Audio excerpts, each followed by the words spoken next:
friends and loved ones and relatives and dead people that we miss from beyond the grave. Welcome to Family Home Evening with Bad Mormons. I'm Mandy. And I'm Charlotte.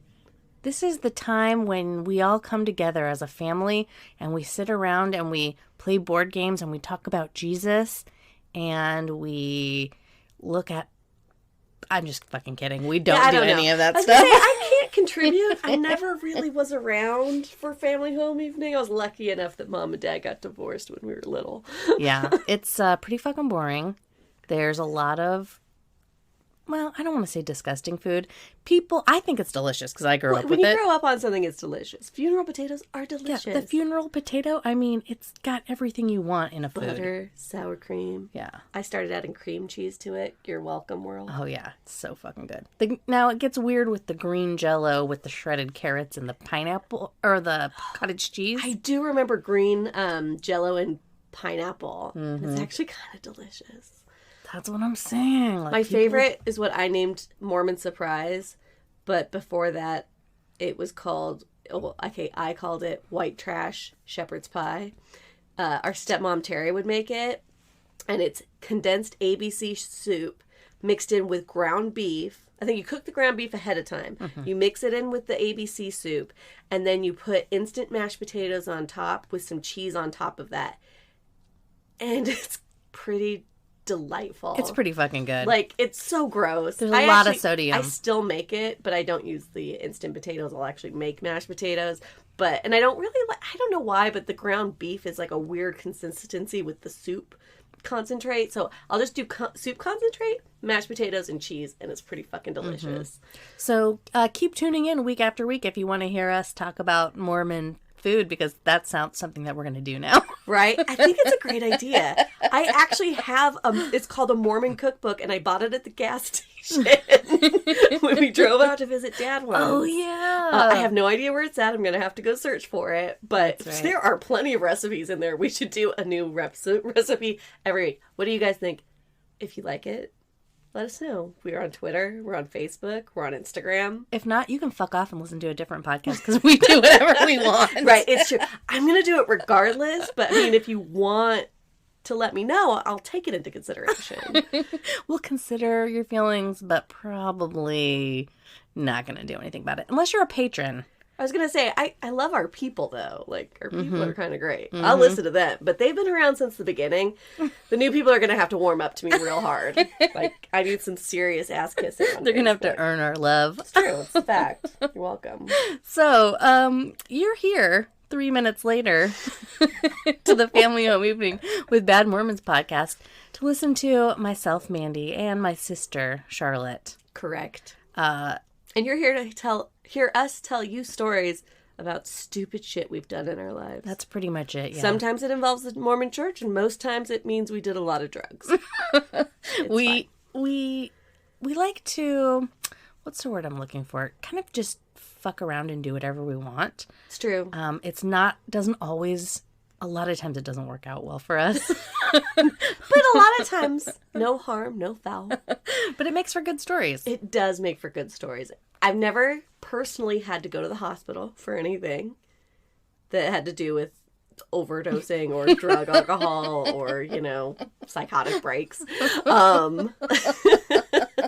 Thank the Lord, Nick Carter, for that. Yes. So let's tell our listeners what we're drinking. I'm drinking some horrible glass of red. No, it's not that bad. This one's actually drinkable. Long story short, I joined a wine membership a long time ago because you got a free glass of wine every single day. And you could bring a guest and they could get a free glass of wine too. And then you also would get 2 bottles of wine a month. And it was like $60. No, that's not bad. I could spend, because also their glasses of wine are like $15 a glass. So it makes total sense to do it, right? Well, the problem is their wine isn't very good. I mean, it's not terrible. I'm drinking it. But would you be drinking it if you had a... No, I would not. You didn't even let me finish my sentence. If I had a choice, absolutely not. Be like, can I drink this really good glass of wine, or should I keep continuing what I'm drinking? Well, you didn't even give me a chance to say what the choice was in front of you. Anything is... Water. Yeah, well, I mean, it's hard. Am I parched? Anywho. Well, I'm drinking one of our child-sized bottles from the Advent calendar that we got this Advent calendar of wine with a new little child-sized bottle of wine every day, and then we got sick and we couldn't drink anything. In fact, we're still not even properly drinking. No, it's really hard to want to drink, but luckily I started early. Yeah, we can't do a podcast without drinking. I mean, come on, the last couple we did were sober, and I'm not saying they were terrible, just... We've done better. We've done better.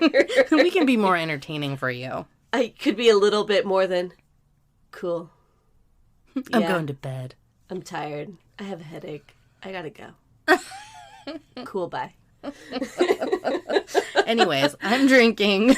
It's called Convento da Gloria. It's very beautiful. That is a nice label. Bottle. It's gold and blue. Uh-huh. It's got a lot of ornate lattice work kind of thing on there. And it's a red wine from Portugal. Nice. And it's pretty good. Nice. I bet you $1,000 it's better than what you're drinking. Do you want to try it? Kind of. I mean, I can only get your COVID so many times. Listen, we're not even sure if I gave you COVID. That's true. I could have very well given it to you. 90% sure it was you, though. What do you think?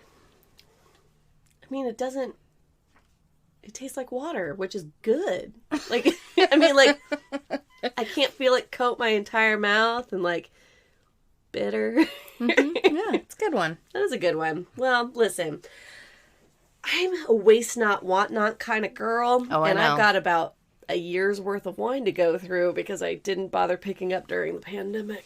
Good luck with that. Let's move on. No, I'm just kidding. I'm just kidding. I didn't even hear what you said. Oh, I said good luck with that. Let's move on. Hurtful, mean-spirited. And yeah, let's move on because I don't need to talk about this shitty wine anymore. I just want to remind you, you don't have to drink it. Just because it's there, you don't have to drink it. But it's not horrible. Like, it's doing its job of getting me drunk. Am I enjoying it? I'm not hating it. I'm not loving it. You're not loving it. But I could go on and drink a nicer bottle of wine that costs more money. And that's just me wasting this money. And you know how I'm a tight ass. I love my money and I don't like wasting it. So no, it's not my favorite. I would never buy it again. But I've already canceled that membership. So there's a million ways you could get rid of that wine and not feel like you're wasting your money. Like giving it to people. Uh-huh. I guess Happy New Year, friend. Here's a bottle of You know what? Anybody who lives in this town would be like, did you just give me XYZ wine? Exactly. Wow. Good job. You could mail it to friends out of state. Patreon members. Oh, yes. Our patrons are about ready to get a surprise. I am going to send you some wine. In case you're not familiar with Patreon, it's a fun little website where you can sign up and donate money directly to our cause, which is wine, and so we can keep drinking and drinking it. But we give you lots of fun content. Like sometimes we'll record videos of us doing our podcast. Sometimes we'll give you exclusive behind the scenes stuff. Sometimes we'll give you early access to Christmas some of albums. Some of our executive genius creative directors projects. So it's a lot of fun, and it's only $3. Of course, there's options for you to give us more, and even if you don't feel like donating to the show, you should go to the Patreon website anyway, because I put a lot of work into the different levels, into the different tiers of membership, and I think they're pretty fucking funny. They're pretty fucking funny. So check it out. There's links all over our Instagram, which is an easy way to find it. I'll post one up tomorrow. Just in case anyone's curious. But check out our Patreon. It's pretty great. It's only $3. It's way less than you'd pay in tithing. Right? Like probably a day. Oh, man. I'm in those Mormon Facebook groups. And I hear people like the amount that they give a year to the church for tithing. And I'm like, the fuck? And I remember Mom talking about tithing, and I think I had a babysitting job, so I was like 13, maybe 12, like not very old, like maybe even 11, who knows. It all blurs together because of the drugs that I took later.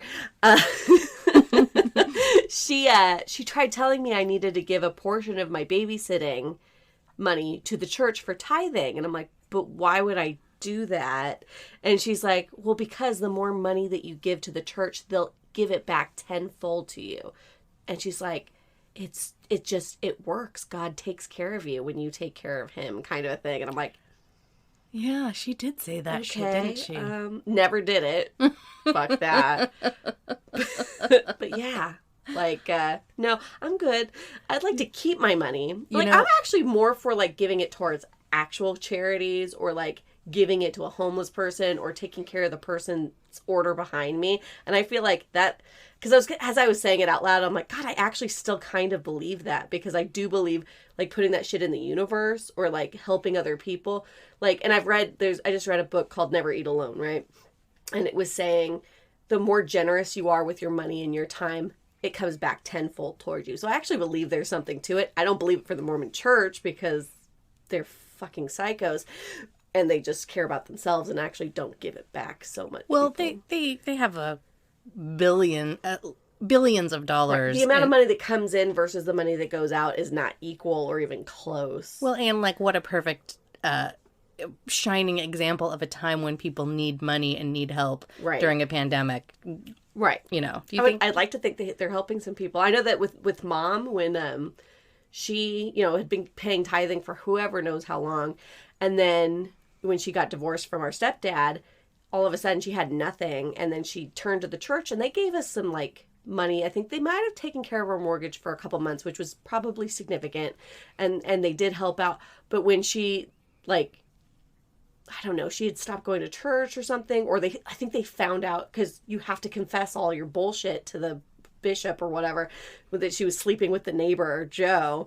It was like, oh, premarital sex. Mm-hmm. And they just cut her off from everything. So it didn't matter how much money she put in. And, like, I don't know, that's pretty fucked up. Mm-hmm. Especially when she's had me. I was a minor. My brother was a minor. Our brother was a minor. But, like, I don't know, fuck that church. Yeah. I have a couple of different people who have put their email addresses in wrong to something, so I get their emails for their, like, kids' doctors and shit like that, and I'll reply and I'll be like, hey, you have the wrong email address, and nobody ever, it's like an auto-generated whatever, but I get one from, it's some other church, I don't know what kind of church it is, but it's somebody's, like, tithing statement, and these motherfuckers are putting in $300 a month, Dang. And you can just tell, it's just like, I don't know. And that's probably low for some people. They say 10% of your income. So imagine you're already paying 30% in taxes. 50 for me. Right. Anyways, that's a whole other back story. To our Patreon. It's only $3. Less than tithing. Less than tithing. Less than a fucking latte at Starbucks these days. Right. And that means Charlotte and Mandy get to drink more wine and bring you quality content like you're currently listening to. This is quality. We have a little format that we're trying to stick to, because generally what happens is we just get drunk and ramble on. Talk around in circles. So clearly 17 minutes and 6 seconds into this podcast, we haven't been rambling at all, because we are now to the part where we repent for things we've said on the last episode. Fantastic. What would you like to repent for, Mandy? I have a few. Apparently, well, first of all, we talked about the Radiohead RV trip. Correct. I mistakenly said that was OK Computer. I'm pretty sure that was actually for Kid A. It was 100% Kid A. Yeah, Kid A. The second thing I'd like to repent for, and this is mildly embarrassing, apparently there were 2 RV trips to the gorge, and my brain has just combined them into one. So some of those stories happened on 2 different trips. The other one, Courtney was with us, because she's the one who texted me, our friend Courtney, and she's like, you have a lot of repenting to do, because that was Warped Tour at the gorge. Who played at Warped Tour? It was, we were there for Bad Religion, Blink-182, and then that's where we saw Alkaline Trio for the first time. Ooh.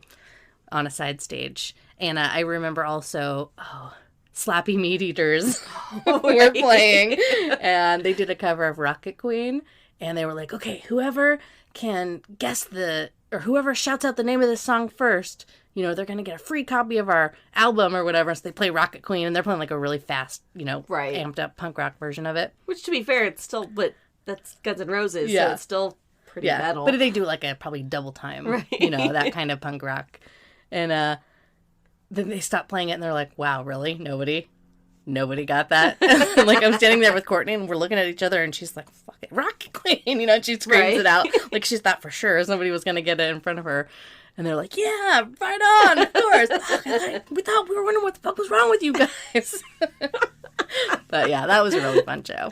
But yeah, I forgot that we took an RV to that too. Nice. But and I think that one. Same people. Okay, Mike and well, I Dave. can see how you could confuse the two and meld them together. Yeah. Like, I can't tell you how many Oregon trips to the beach house that we've gone to, and I've melded them all together. I've told 2 stories, and Tiffany has had to be like, Charlotte, those were two different, like, drug trips that we've done. I'm like, yeah. Really? Because it really feels like that all happened at the same time. Yeah, good times. Oh, and I have one more, which probably should have gone at the beginning because it's kind of a big one. So during the last week's episode, I was talking about how I was embarrassed that I didn't really understand Judaism at all, really. And I couldn't figure out, like, what anti-Semitism was all about and where that was coming from.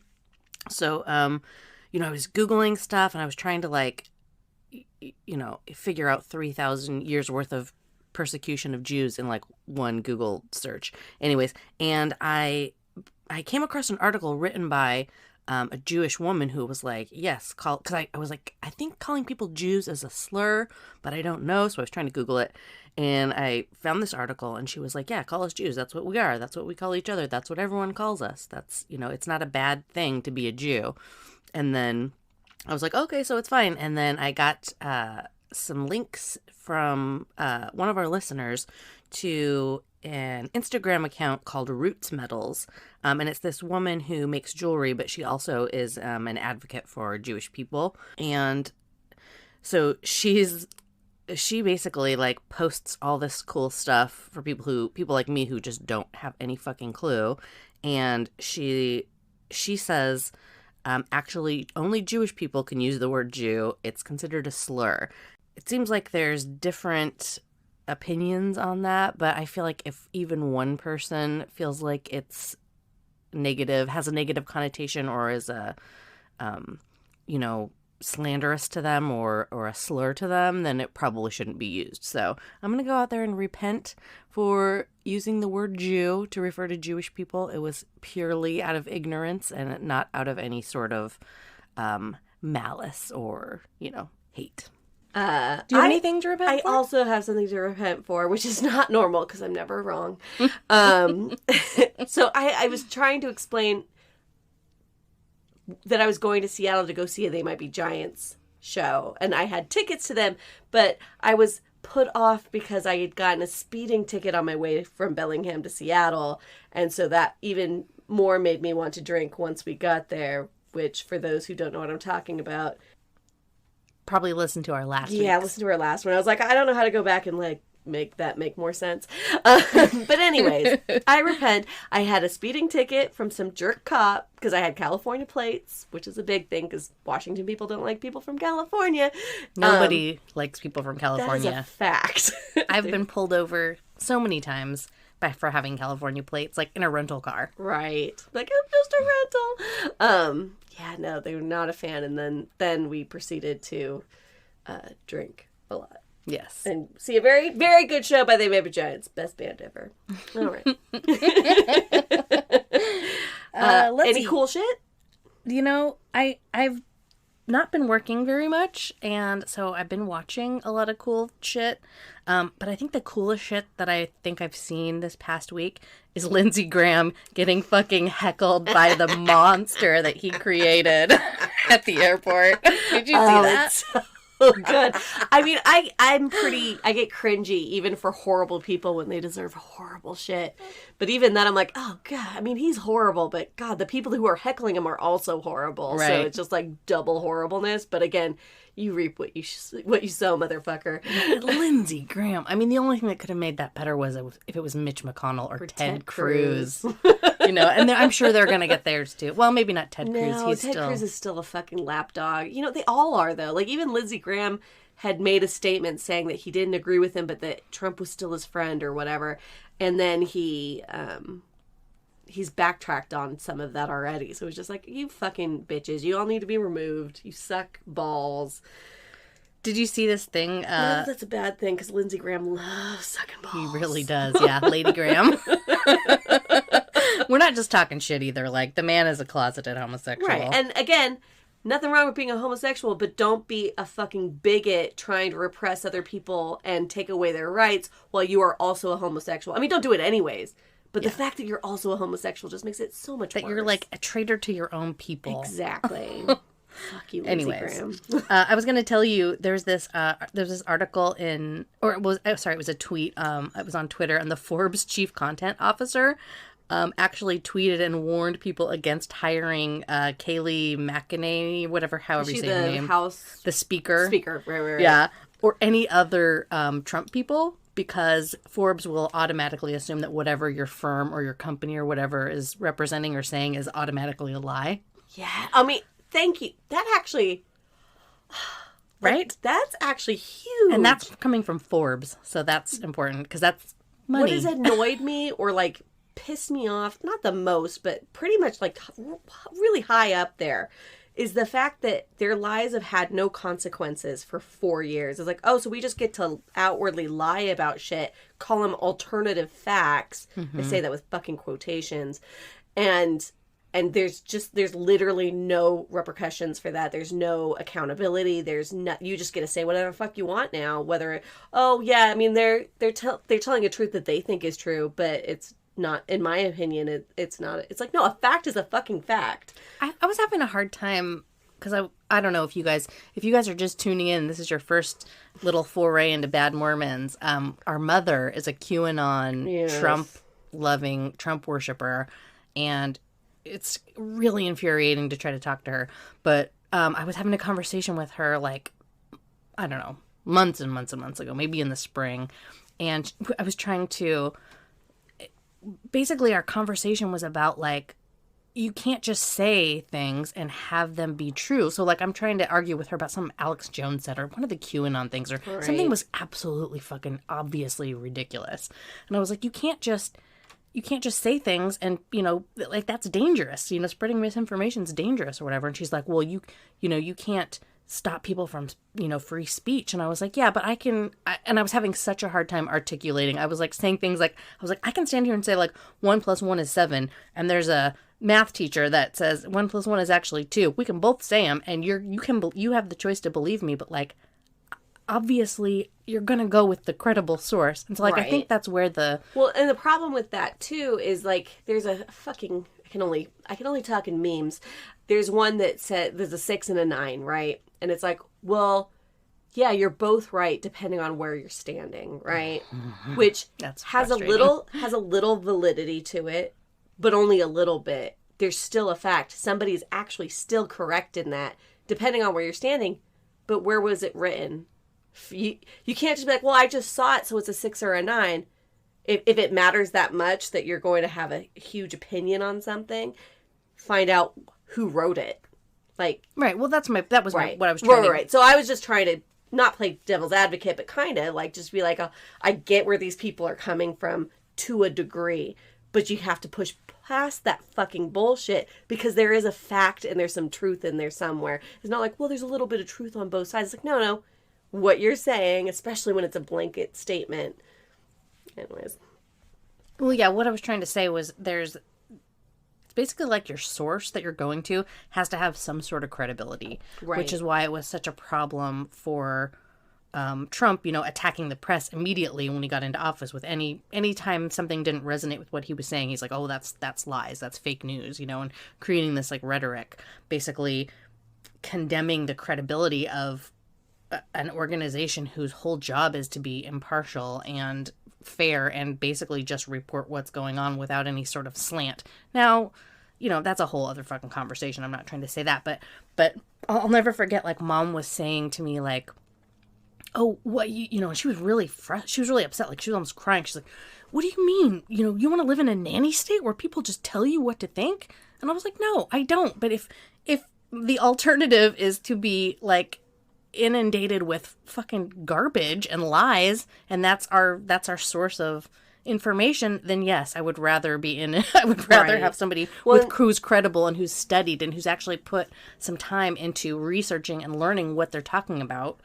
I'm much more likely to listen to them than I am to listen to fucking QAnon or that guy with the fucking Viking hat and that can't find the clitoris. Right. Sorry, anyway. No, but it's true because they believe wholeheartedly. I mean, even Trump believes wholeheartedly that the election was stolen. Like, there's a part of me that's like, he has to know this is bullshit. He has to know all of this. He's just trying to hold on to power. But he's such a sociopath. He literally has no idea. Like, he really thinks that he won it, and that's why he's saying, charge the thing because they're trying to steal our rights, blah, blah, blah. And so the people believe him because he believes what he's fucking saying. But I was looking for a article that I had shared that also kind of resonated. Pretty much saying, you raised me to be a good person, and then you turned around and voted for Trump.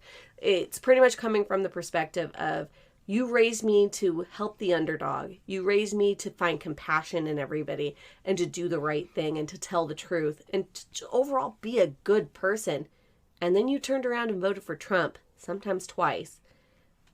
I don't understand that. I can't begin to understand that. And again, I consider myself a good person and I thank you for that. But you seem to have lost your fucking way.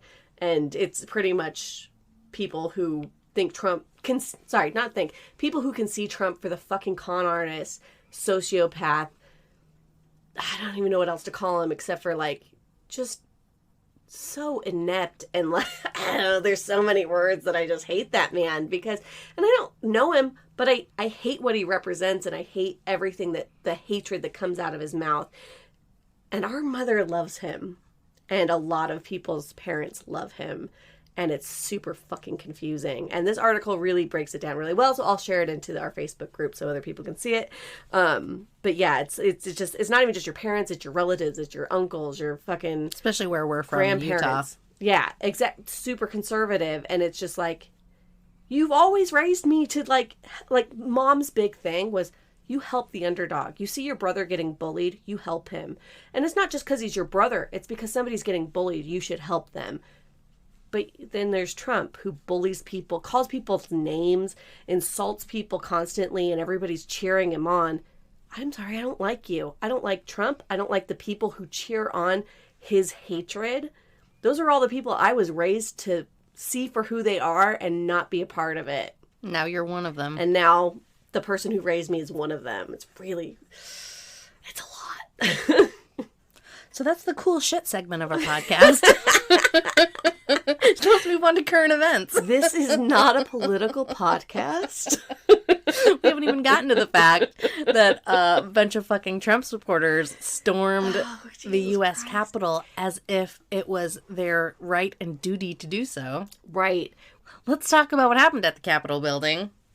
Yes. A bunch of Trump worshipers and actually a bunch of people who, I don't know how to say this without sounding like an asshole, but it's, you think it's like, oh, a lot of just those Proud Boys and militia people and, Civil War and gun truck, eagle freedom, we're going to take our guns and our job, those people, you know what I mean? Right. You think it's just them, but it's not. There's actually a lot of just teachers. Yeah, teachers, people who are like normal, concerned, everyday citizens who are just doing what Trump tells them and saying, I'm just, like this girl gets maced and she's coming out of there crying and a reporter's asking her like, what's happening? And she's like, they maced me. Why? What were you? I was storming the Capitol. Well, why were you storming the Capitol? Because it's a revolution. It's the revolution. We were supposed to go up there and do it and they maced me. Like she had no fucking concept of what she was doing. A lot of them did. Like there was a lot of guys in tactical gear with fucking handcuffs on the ready and they were ready to handcuffs. Like you weren't going in thinking, oh, I'm just going to storm the building. No, you were going to take hostages or murder people. They were breaking windows. There was pipe bombs everywhere. Right. There was explosives. I was talking to a very conservative friend of ours today, Jesse, and he was saying, oh, no, nobody broke in. They just let them in. So it depends on what newscast you're looking at. Because there was one side of the building where police officers, I watched, it was so infuriating, that just said, No, you can't be here. You need to leave. No, you can't be here. And they just kept repeating it over and over again, but didn't bother to try to stop anybody. So they're like, oh, I'm just allowed to just walk in then. Whereas on a different side of it, they were literally smashing the building. So, and again, this is all orchestrated. It has to be, because how do you have one side of the cops are trying to keep you from coming in, and another side that's just saying, no, you're not allowed to be here. And taking selfies with you. No. We should take a quick break, and we'll be right back.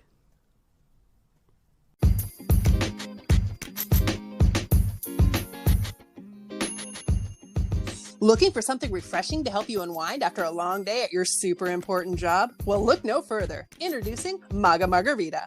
Maga Margarita is the greatest pre-made margarita you'll ever have, and the only margarita you'll want to drink until you die. What makes Maga Margarita the best? Well, just like the Made in China tag in your MAGA hat reminds you, you can't trust America to make a great product. That's why all of our ingredients are sourced from other countries, ensuring that no American jobs are created. The best rapists and tequila come from Mexico, and so does ours. Our limes and delicious sugar sweeteners are farmed and purchased from China.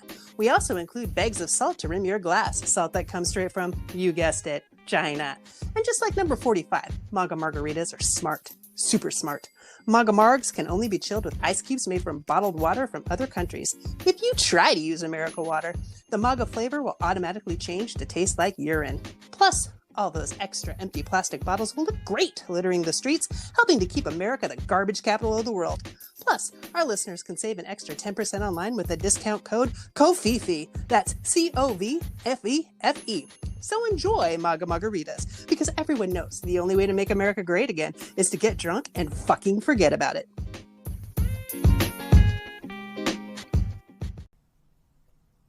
Do you have any great stories to tell, Charlotte? My favorite stories are the stories of when we get to throw parties. I miss throwing parties. I miss having themes. I miss having friends over. I miss staying up too late and drinking too much, and then having the neighbors get mad at me. I miss hugging people. Our Academy Award parties are always so much fun. Mm-hmm. You get dressed up to the nines.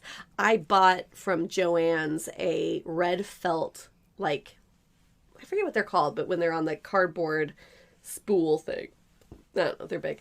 So I've got a big red carpet that I love, and it's made of felt. And then we usually have Jell-O shots and chicken fingers and something super white trash, like mac and cheese wedges. Something you wouldn't find at a Hollywood event. But everybody's dressed in gowns and their hair and makeup is perfect. And then we sit around and we are supposed to watch the Academy Awards, but we're usually so fucked up that we don't. But it's great because you get to fast forward through commercials. But my favorite Academy Awards party was when we were in Craig's apartment and you'd come to visit from San Francisco. Mm-hmm.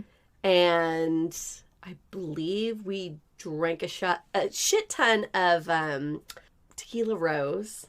Oh, God, that's right. We had Kentucky Fried Chicken. And then you're like, I have mushrooms. Oh, I brought the mushroom? Yes. You brought the mushroom. Because, someone we knew who's close to me was sitting on the couch, and I think I stumbled next to her or something. And she's just like, oh my God, there's a red lobster in your couch. And I'm like, what are you talking about? And she's just like, oh my God. And something about a red lobster. And I kept thinking B-52s because I thought it was funny. But I was also very drunk at the time. And then she's like, I'm on mushrooms. And I'm like, what? There's mushrooms and nobody gave me this fucking bullshit. Because sober me would have contemplated it, probably thought it was a bad idea, would have conferred with Craig and be like, I don't know, is this a good idea? No, I was drunk. So I was like, well, I want some motherfucking mushrooms. And then I got some. And then I got really high. I don't remember a lot because, one, I was wasted already. I just remember it got really cold. And then all of a sudden I wanted everybody who didn't live in that apartment, aside from you because you were staying with us, to get the fuck out. I remember getting into Craig's bed, being very cold, and being like, how did it get so cold in this apartment all of a sudden? you all need to leave. Because people will be like, Charlotte, what's wrong with you? Like, you were so much fun like 5 minutes ago. I'm like, get out. And then later, once everybody left, then I was like, okay, now party's back on. And we drank some more. And I don't, again, things blur together so much, but I just remember calling our friend Andrea super cool. Does Andrea have a name? Have we given her a super cool name? No, we should give her one. We We called her the last time. We called her our resident party girl and bad influence. That's the one. We called her up and just sang the Three's Company theme song to her. It's like, come and knock on our door. We've been waiting for you. I won't bore you with the rest, but over. But like over and yeah, like it didn't make a lot of sense, but in our drunken, super hallucinating brain, it was hilarious. And frankly, it was hilarious. But yeah, that's one of my favorite parties that we had. That was a good one. I don't remember what Tequila Rose tastes like, thank God. It's very thick. It's like Bailey's, but it doesn't gross? taste like tequila. No, it's actually really delicious. Oh. But I mean, it's like drinking Bailey's straight, so it's very yeah. There's a lot of coding involved.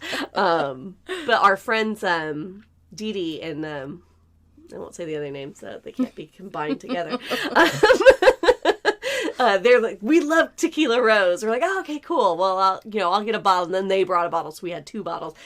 But they were the ones who brought the KFC, which I'm like, you are fucking genius. Because by the time they had shown up, we were so fucked up that we needed something to eat. And KFC hit I will never say KFC hit the spot ever, except for when you're so fucked up, you've got nothing else to eat. You're like, oh my God, thank you. You just saved us. When I lived in San Francisco, Oscar parties were like a huge thing there too. Academy Awards parties. Like I remember we would do merchandising at work. Really? Like we would build displays around like popcorn and champagne and have a little red carpet going up to it. And fun. Yeah, it was like a big deal. And then I moved to Hawaii and everyone was like, what?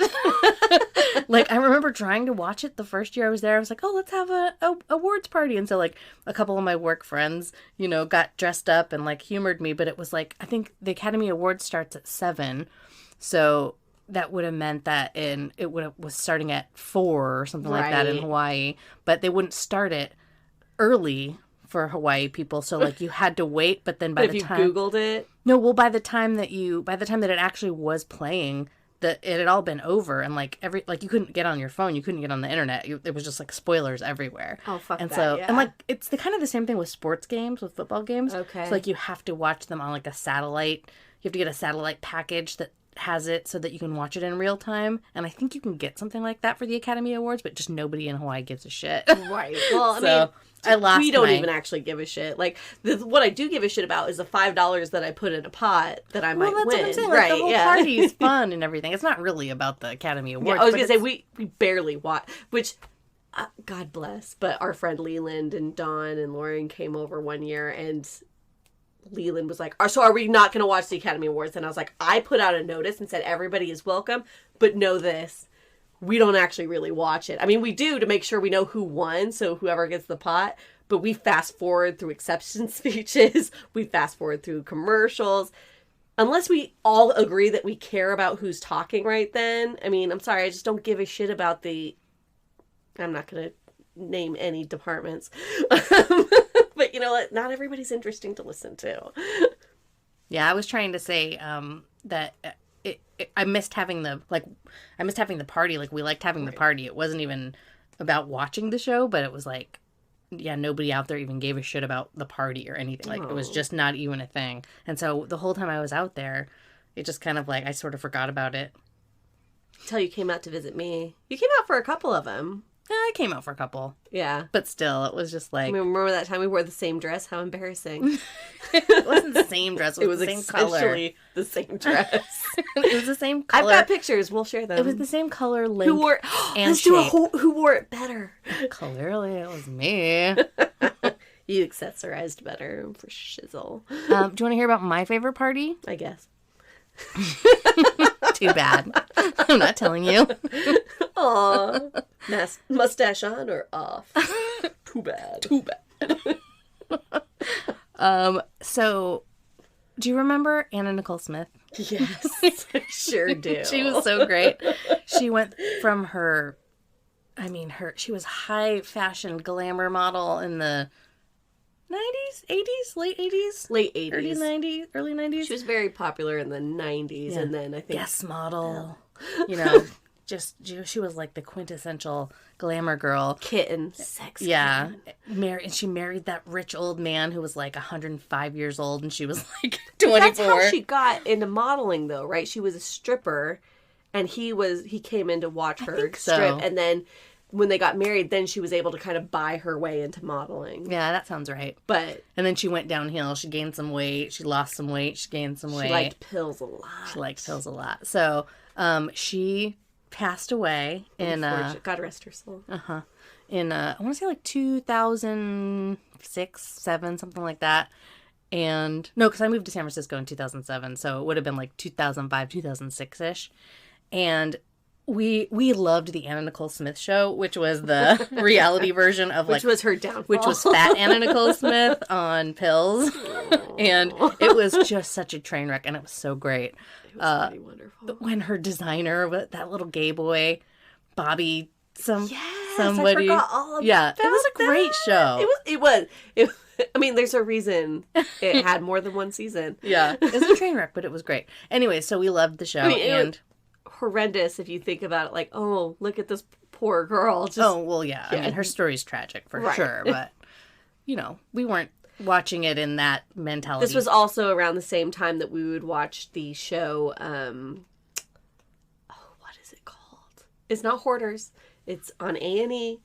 Intervention. We would every Sunday gather around at the bar and watch Intervention while we got shit-faced drunk because we thought it was hilarious. It was hilarious. It was. I mean, we're horrible people, but obviously, I'm just saying this was probably around the same time. Yeah. Well, and honestly, like if I'm thinking back on it, I'm getting way fucking sidetracked from my story. But if I'm thinking about it, it really wasn't that the show wasn't that tragic. Like it was meant to be campy. Well, editing is really good and funny, and but. It's tragic in the aftermath when you see what happened and how she died. That's true. If she didn't end up dying, and then maybe it wouldn't have been such. I get it. Sorry. You are hijacking every story I'm trying to tell. It's okay. I'm either really quiet or I'm just talking. It's okay. No problem. So I'll make my story super short. It's just basically half of me out. So we were watching the show. We loved the Anna Nicole Smith show, and she died suddenly. And so we were all like, super bummed. So we decided, me, Courtney, and then our friend Michael, of course Michael, decided to have an Anna Nicole Smith memorial party. And I used the co-op color printers excessively to make lots of fabulous Anna Nicole Smith memorial party invitations, and I took pictures from her whole all the walks of life. In fact, I have one somewhere, and I will post it so you guys can see what I'm talking about. But we decked the whole place out. Courtney and I had just bought an apartment, and so we decked the whole place out in as glam as we could make it. We had all of Anna Nicole Smith's favorite foods, so mini hot dogs in pigs in a blanket. Yes. We had pickles, so many pickles everywhere. Deviled eggs. It was all the trashiest white trash foods you could imagine. But everybody was super elegant and totally glammed out. I missed this party. I was living there during that time. Were you? I had to have been if you guys had bought in the house on Fill in the Blank Street. Yeah, that we had because the party was there. So yeah, anyways, it was fabulous. And it was more, it was more just I don't know, we used to have, I think Andrea might have been there too. But yeah, I think Andrea was still for there. Sure. I don't know how I didn't get an invitation, I guess. I'm sure you were working or something if you weren't there. But it was it just was reminding me of we used to have so many, all the details that you would put into making a party fucking awesome. You know what I mean? Little things like having 8 different types of pickles and Nicole Smith's favorite pickles and shit like that. She did love pickles. A lot. Yeah. So that kind of thing. Andrea is the one who... She's such a party. Yeah. Andrea and Michael both could throw a great party. I don't know if you were here for Michael's Lori Angel Gold LeMay party. No, I know I wasn't here for that one because I'm like, I want to. Every time I pick up a piece of LeMay, I'm like, you never know whether somebody's going to have a LeMay party. Mm-hmm. We've not had one since, and it's been 20 years, but I'm like, God damn it, I want a LeMay party. Yeah, that was a great one. Andrea threw a really good one, a holiday party called Holiday on the Rocks, and it was like a 50s themed holiday party that she threw at our friend Kayleen's house in Oakland. It was, I've got a lot of pictures from that too, but we set up a photo booth and we had like every little detail around the house. It was like a bowl of candy canes just placed just so. And, you know, like the bar was set up just so. And everybody had on like 50s outfits and there was like 50s magazines on the coffee table. And it was that kind of thing. Like the tree was decorated. Eye for detail, 50s. Man. Yeah. It's that kind of stuff that really just like, I feel like I missed my calling. Like I should have been an event planner or something. It's never too late. It's true. I'm going to call my job and tell them I quit. No, you have to work on the side for a while. And then once you know you can make the money, then you quit. Fine. Be responsible. This is going on a little bit long, but I do have one more thing that we got sent in by one of our listeners, if we have time to read it. Yeah. That's not it, but that's funny. Actually, I'm going to say this too, just because it's on my phone right now. There's another Instagram account I follow called Red State Abortions. And it's quality content. It's some of the funniest shit I've ever seen. About the murder of babies is never funny, Mandy. Oh, is that what it's about? The posts aren't necessarily about that. The posts are just funny, but that's just the account name in case anyone wants to check it out and follow it. Red State Abortions. But she posted, I think it's a she, posted this screenshot of somebody on Twitter that said, "Well, we did it, Antifas," and then the two little heart emojis.